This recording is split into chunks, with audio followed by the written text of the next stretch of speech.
Dans le silence impénétrable d'une aube de l'année 1623, un gémissement déchirant transperça les murs de marbre du palais de Topkapi. Ce n'était pas le cri d'une blessure de guerre, ni la clameur d'un ennemi capturé, c'étaient les cris et hurlements d'une demoiselle d'à peine 15 ans, la princesse Fatma Sultane, fille du souverain le plus puissant de la terre.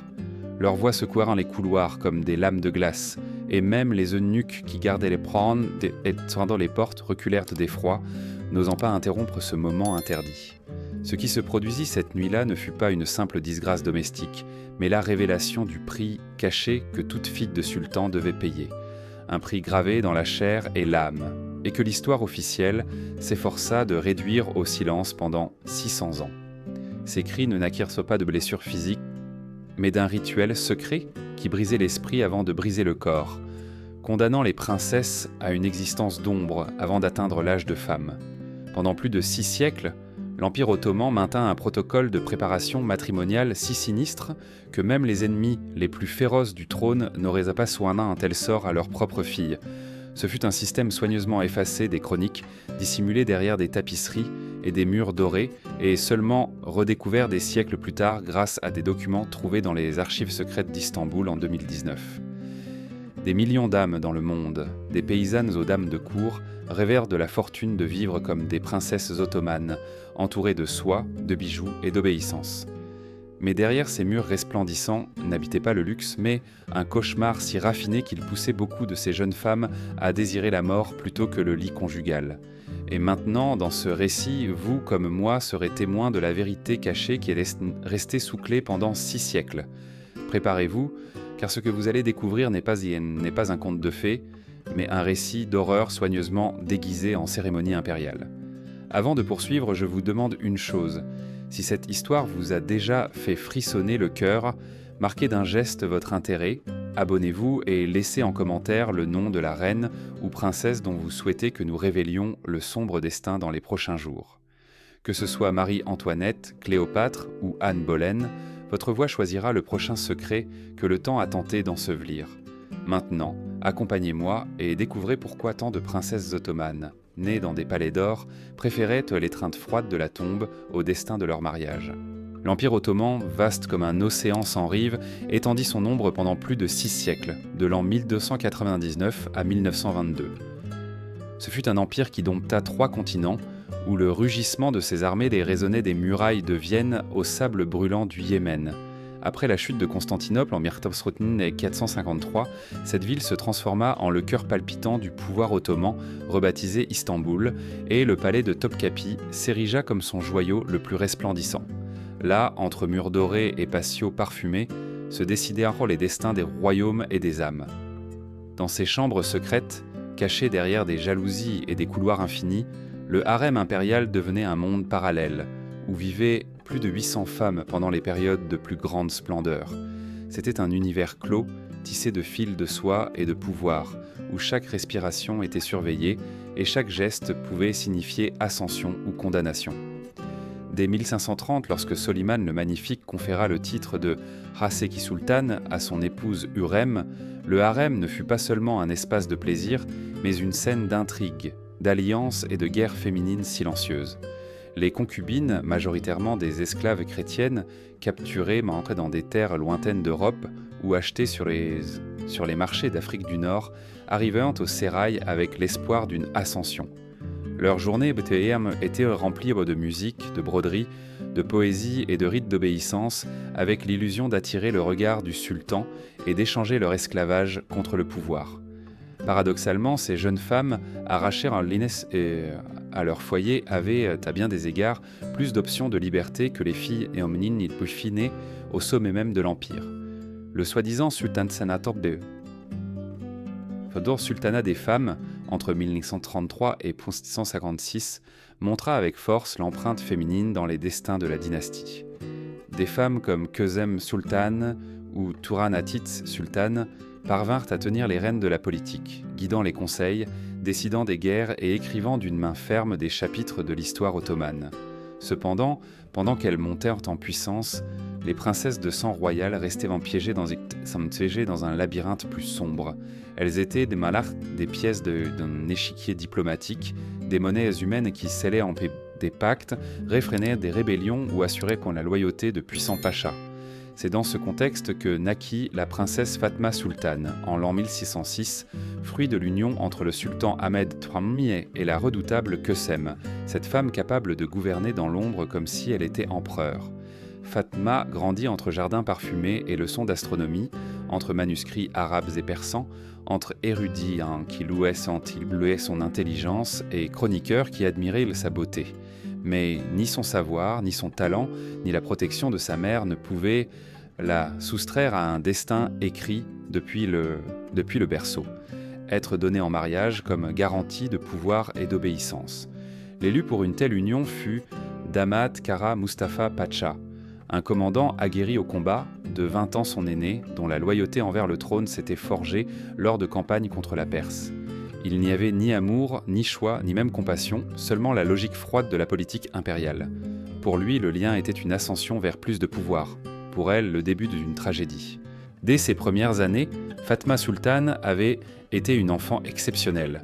Elle parlait couramment 4 langues, maîtrisait la calligraphie arabe et persane avec l'élégance d'un poète et montrait une faim insatiable de comprendre les mystères des étoiles.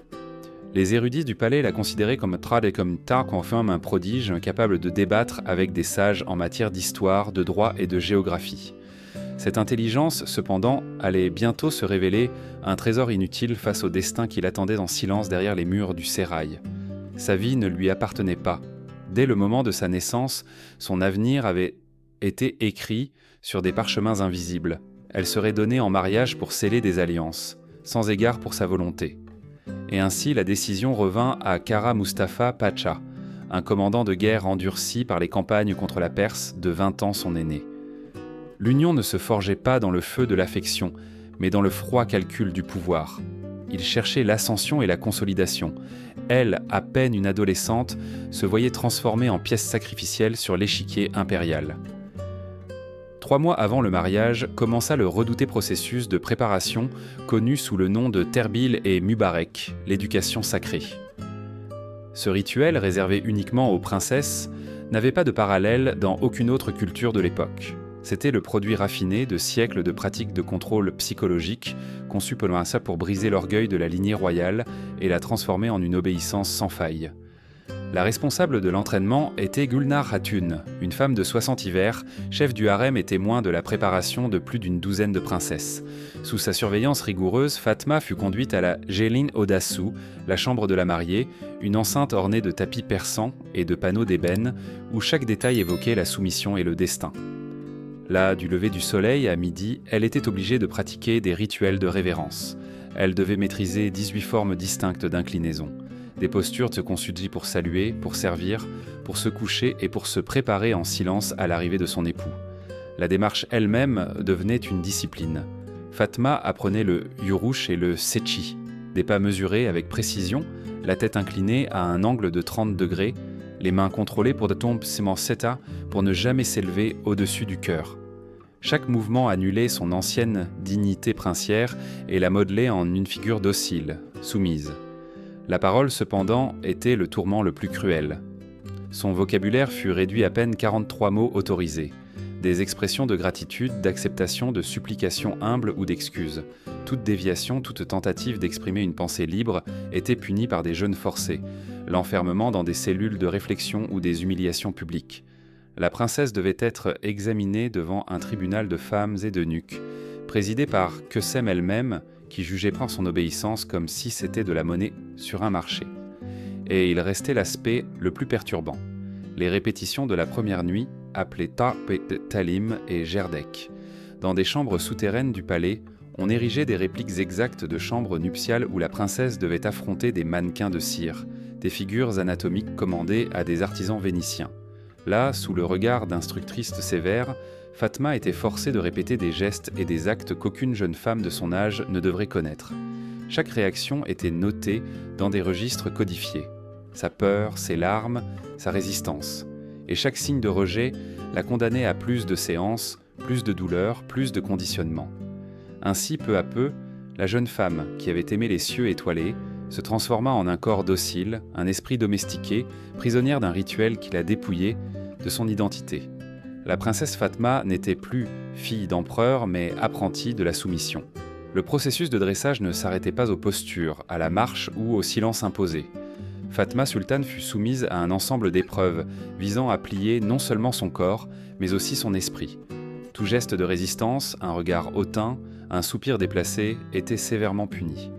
La punition pouvait être un jeûne prolongé jusqu'à l'épuisement, l'enfermement dans des cellules humides appelées chambres de réflexion, ou la répétition humiliante des rituels devant toute la cour féminine, comme si elle était une esclave désobéissante. Au contrôle physique s'ajoutait un programme de purification mentale.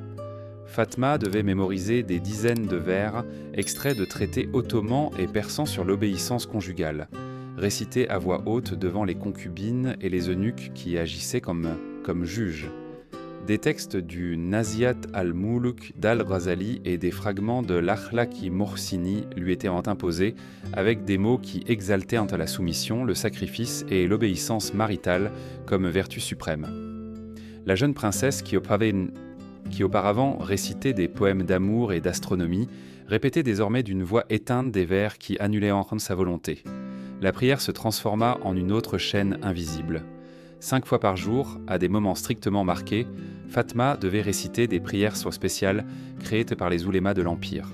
Ce n'étaient pas des supplications de foi libre, mais des prières composées dans un seul but, effacer l'individualité de la princesse et glorifier l'abandon absolu à son époux. Ces postures de prière mêlaient dévotion religieuse et gestes de soumission matrimoniale, convertissant le sacré en instrument de contrôle. Mais les humiliations ne s'arrêtaient pas là. 2 fois par semaine, devant toute la cour féminine, Fatma devait servir personnellement les concubines préférées de son propre père. Elle les lavait, les peignait, les nourrissait de ses mains et même les habillait pour leurs rencontres intimes avec le sultan. Cette cérémonie cruelle cherchait à briser le dernier bastion d'orgueil de la princesse, l'obligeant à accepter que même les maîtresses de son père avaient droit à son service. Les témoins notaient qu'à plus d'une occasion, Fatma éclatait en sanglots incontrôlables, pleurant tout en ajustant les vêtements de ces femmes destinées à partager la chambre impériale. Une semaine avant le mariage, le régime devint encore plus sévère. La princesse fut transférée au Gelin Köşkü, le pavillon de la mariée, un lieu isolé où aucun son extérieur ne pouvait pénétrer. Là, chaque aspect de sa vie était contrôlé avec méticulosité. Depuis les aliments qu'elle ingérait, grenades, miel, amandes, lait de chèvre, épices du Yémen, jusqu'à la manière dont elle devait se baigner. Les bains quotidiens étaient réalisés sous la surveillance de spécialistes de la purification, utilisant des huiles parfumées, à la valériane, au pavot et aux fleurs d'oranger. Ces élixirs, préparés par des alchimistes formés à Cordoue et à Samarcande, contenaient en tenté des substances secrètes capables d'induire le calme, la docilité et, dans certains cas, un sentiment d'abandon de soi. Les murs du pavillon étaient encadrés et recouverts de tapisseries qui narraient avec des fils de soie des scènes d'épouses exemplaires de la tradition islamique et ottomane. Des femmes obéissantes, fertiles et soumises, promises des temps à des récompenses célestes.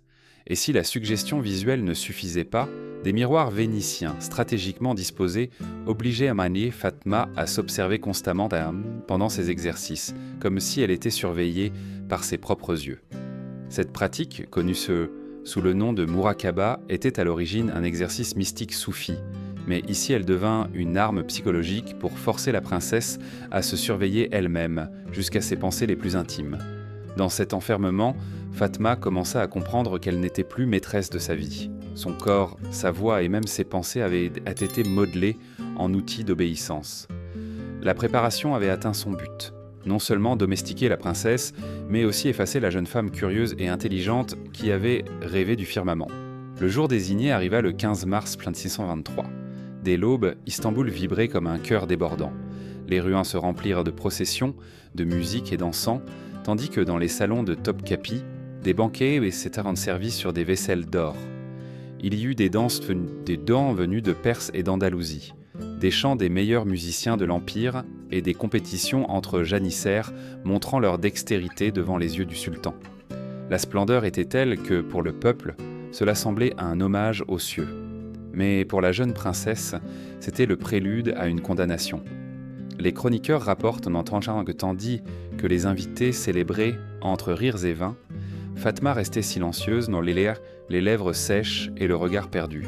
Les médecins du palais, attentifs à chaque geste, enregistrèrent Nathan des symptômes que nous appellerions aujourd'hui des crises d'anxiété. Tremblements, sueur froide malgré le climat frais de mars, absence totale d'appétit et épisodes de respiration haletante qui faisaient craindre pour sa vie. La splendeur publique contrastait avec une terreur intime qui grandissait comme une ombre en elle. Lorsque la dernière coupe fut levée et que les invités civils quittèrent le palais, commença le cortège le plus redouté. Fatma fut escortée vers le pavillon nuptial, une construction érigée dans les jardins privés suivant des plans ancestraux remontant à l'époque de Mehmed II. C'était un bâtiment octogonal divisé en 3 niveaux, chacun destiné à un rite: purification, offrande et consommation. Cette architecture n'était pas fortuite. Chaque recoin avait été conçu pour renforcer la vulnérabilité de la princesse et transformer la cérémonie en un acte total de soumission. Le premier niveau, appelé Ta'akatu, était dédié à la purification. Là, la jeune femme fut soumise à des bains rituels qui durèrent des heures entières. Marbre de Carrare, eau parfumée aux essences de rose de Damas, jasmin de Shiraz, santal de Mysore et ambre gris de Somalie enveloppaient sa peau. Les alchimistes appliquaient des onguents élaborés avec de l'opium dilué, de l'extrait de mandragore et des substances secrètes qui induisaient le calme et l'abandon. Les médecins décrivaient l'état résultant comme un extase de soumission, où le corps s'abandonnait bien que l'âme criât en silence. Le deuxième niveau, Teslim Katu, était l'étage de l'offrande. Là, Fatma fut vêtue d'une tenue nuptiale tissée en soie blanche, ornée de fils d'or et de perles du golfe Persique. À première vue, elle ressemblait à une robe royale. En réalité, elle était conçue avec des fermetures cachées et des cordons internes qui facilitaient l'immobilisation du corps. La couronne pesait suffisamment pour limiter ses mouvements. Les chevillères et bracelets restreignaient discrètement sa liberté, et les chaussures à semelles épaisses l'empêchaient d'auchan de fuir. La parure était en soi une prison brodée de luxe. Pendant que Fatma se transformait en symbole de soumission, son futur époux, Kara Mustafa Pacha, participait à des cérémonies très différentes. Entouré de conseillers et de vétérans de guerre, il recevait des instructions sur la manière de s'imposer psychologiquement à une princesse impériale, méthodes d'intimidation, phrases calculées pour humilier, techniques de domination physique. Tout était disposé pour s'assurer que, dans cette union, il ne resterait aucune place pour le doute ou la résistance. Finalement vint l'ascension au 3e niveau, le Sifaf Katu, la chambre de la consommation. Ses murs étaient couverts au pieuvé de tapisseries qui montraient des conquêtes militaires. Ville soumise, princesse captive, armée vaincue. L'iconographie n'était pas fortuite. Elle établissait un parallèle entre la victoire à la guerre et la victoire au lit. Le mobilier, fabriqué par des artisans experts en contrôle corporel, comprenait des lits avec des systèmes de cordage cachés, des coussins imprégnés d'huiles apaisantes et des lumières tamisées qui transformaient l'espace en un décor conçu pour briser la volonté. C'est là, dans cette enceinte chargée de symboles, que Fatma affronta la nuit la plus redoutée. La jeune femme, à peine soutenue par sa respiration haletante, devint le gage vivant d'un pacte politique. Et bien que les chroniques officielles narrassent le mariage comme un triomphe de la dynastie, dans le silence de cette pièce se préparait une tragédie qui marquerait son âme pour toujours. Lorsque la porte du Sifaf Katu se referma derrière le cortège, Fatma resta seule avec son époux. Les documents médicaux de l'époque décrivent ce qui se produisit durant ces heures comme un effondrement absolu de l'esprit. La jeune femme, qui jusque-là avait supporté des mois de discipline et d'humiliation, perdit toute capacité de réponse cohérente. Son corps tremblait sans contrôle, sa voix devint un murmure à peine audible, et ses yeux erraient comme s'il regardait un monde invisible. Les médecins impériaux appelleraient plus tard cet état « Sokmaetam », le choc total. Kara Mustafa Pacha, homme formé aux batailles et à la conquête de forteresses, était instruit pour imposer son autorité. Au début, il interpréta la réaction de la princesse comme une résistance volontaire, une arrogance qui devait être brisée avec dureté. Il appliqua les techniques que ses conseillers lui avaient enseignées, mots d'intimidation, gestes de pouvoir, contacts physiques calculés. Mais ce qu'il trouva ne fut pas une rébellion, mais l'effondrement complet d'une jeune âme. Il n'y avait pas de lutte à vaincre, mais une absence, un vide. Fatma n'était plus là. Son esprit s'était réfugié dans une dissociation profonde, comme si elle avait abandonné son corps pour survivre. La consommation de ce mariage, lorsqu'elle survint finalement après des heures de tentatives infructueuses, fut enregistrée par des observateurs cachés comme un événement traumatisant pour les deux. Les écrits en persan codifiés décrivent des hémorragies internes, une perte de conscience récurrente et ce que les médecins appelaient « ruh sukmek », la sortie de l'âme. À partir de cette nuit, Fatma ne fut plus jamais la même. Les jours suivants, sa conduite alarma même les instructrices les plus sévères du harem. Elle développa un mutisme sélectif. Elle ne parlait que par murmures et uniquement lorsqu'on lui adressait des questions directes. Son appétit disparut complètement au point de nécessiter une alimentation forcée. Les épisodes de pleurs commençaient sans raison apparente et pouvaient durer des heures entières. Pire encore, apparut ce que les chroniqueurs appelèrent la maladie de la peur. La seule présence d'un homme, même des eunuques de confiance, suffisait à faire paniquer la princesse. Respiration accélérée, transpiration extrême, évanouissement soudain. Les médecins de la cour diagnostiquèrent ce qu'ils nommèrent mélancolie virginale. Selon leur traité, c'était une condition fréquente chez les princesses après leur première nuit de mariage. En termes modernes, nous pourrions parler d'un traumatisme irréversible, d'une blessure de la psyché impossible à soigner avec de simples remèdes. Des traitements à base d'herbes, de musique et d'exercices spirituels soufis furent tentés, mais aucun ne rendit à Fatma la vitalité d'antan. La jeune femme brillante qui débattait avec les érudits, la fille curieuse qui aimait l'astronomie et la poésie, disparut pour toujours. À sa place demeura une figure éteinte, obéissante, absente. Ses livres restèrent enfermés, ses instruments de musique couverts de poussière, et les jardins qu'elle parcourait autrefois avec joie furent abandonnés. Celle qui était née, fière du sultan le plus puissant, n'était plus qu'un corps présent, un spectre de ce qu'elle aurait pu être. Le mariage avec Kara Mustafa Pacha se transforma en une cohabitation mécanique. Il y eut des enfants, des actes publics, une apparence de normalité. Mais dans l'intimité régnait le silence et la distance. Le pacha lui-même, selon ce qui est rapporté dans des mémoires ultérieures, se réfugia dans les campagnes militaires et l'opium, essayant de taire la culpabilité d'avoir été l'instrument d'un rituel qui détruisit la princesse. Fatma vécut 29 ans de plus après cette nuit, transformée en ornement de cérémonie, mère obligée et épouse sans voix. Sa mort en 1652, officiellement attribuée à une fièvre cérébrale, coïncida avec l'anniversaire de son mariage. Pour beaucoup à la cour, ce n'était pas un hasard. Ce jour-là, le poids du souvenir se referma définitivement sur son âme. Le cas de Fatma Sultan ne fut pas une exception, mais le miroir d'un schéma répété au fil des générations. Les archives du palais, retrouvées des siècles après la poussière et le silence, révèlent que des dizaines de princesses ottomanes subirent des destins similaires. Certaines restèrent marquées par le mutisme, d'autres tentèrent de s'échapper par le suicide ou la folie, et quelques-unes disparurent des registres officiels, comme si elles n'avaient en été jamais existé. La machinerie de l'Empire, si précise dans ses protocoles, sut effacer les traces gênantes et les enrober d'euphémismes dans des chroniques soigneusement rédigées. Des documents récemment traduits parlant de princesses qui allèrent jusqu'à simuler leur propre mort pour fuir un second mariage, d'autres qui inventèrent créant des codes secrets pour communiquer avec des sœurs réduites au silence, et de certaines qui, avec une bravoure inouïe, osèrent d'en même demander le divorce directement au sultan, défiant un système qui semblait inébranlable.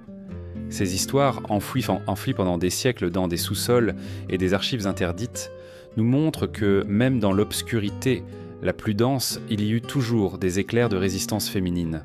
La tragédie de Fatma et de tant d'autres comme elle met à nu une vérité inconfortable. Le pouvoir absolu ne protège pas toujours ceux qui l'incarnent, mais peut les transformer en les premières victimes de leur propre grandeur. Tandis que le monde extérieur imaginait les princesses ottomanes entourées de luxe et de pouvoir, la réalité était une chaîne invisible de soumission, conçue avec la précision d'un mécanisme impérial qui sacrifiait des vies pour maintenir alliance et structure. Aujourd'hui, en regardant en arrière, nous comprenons que le harem impérial ne fut pas uniquement une scène d'intrigue et de soie, mais aussi un théâtre de silences imposés et de larmes étouffées.